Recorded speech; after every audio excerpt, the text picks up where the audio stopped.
زمونږه عملنامې خواصې هم د نیکو نه خالي دي، د عبادتونو نه خالي دي، او بیا د هغې د پاسه مونږه دا ظلم هم کوو چې مونږه هغه بوج په خپل ځان باندې واخلو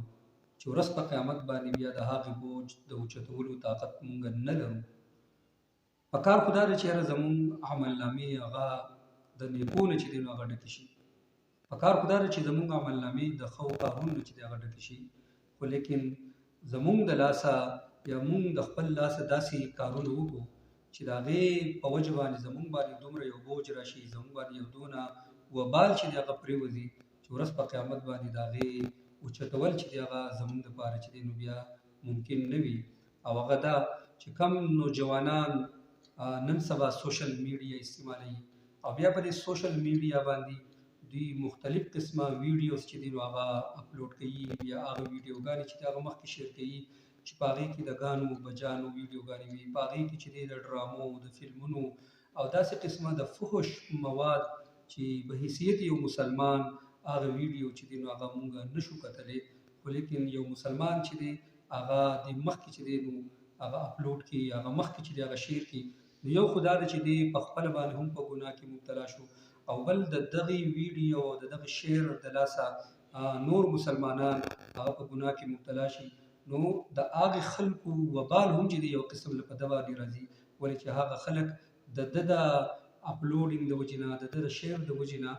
په هغې ګناه کې چې دی هغه مبتلا شو. نو دا یقینا دا داسې بوج دی چې بیا موږ د دې د اوچتولو توان او طاقت چې دی هغه نه لرو. دې وجې نه قرآن مجید کې هم الله رب ذوالجلال ارشاد فرمایي وَلَيَحْمِلُنَّ أَثْقَالَهُمْ وَأَثْقَالًا مَعَ أَثْقَالِهِمْ. ورځ په قیامت باندې به چې کوم خلک د چا د لاسه ګمراه شوي نو یو خو د هغه خلکو د ګمراهۍ هغه بوج به هم په ده باندې، او یو چونکې دی په خپله په ګمراهۍ او په غلطکارۍ کې چې دی هغه مبتلا دی، نو یو به خپل بوجي او بل به چې دی نو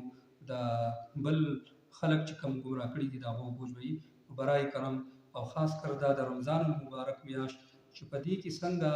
نیکی چې دی هغه الله رب ذوالجلال ډبل کوي، الله چې دی نو نفل چې دی هغه په فرضو بدلوي او فرض چې دی هغه په 70 باندې بدلوي، نو د دې نه اندازه ولګئ چې دا د برکت میاشت، دا عزت او تکریم والا میاشت چې بیا په دې کې مونږ داسې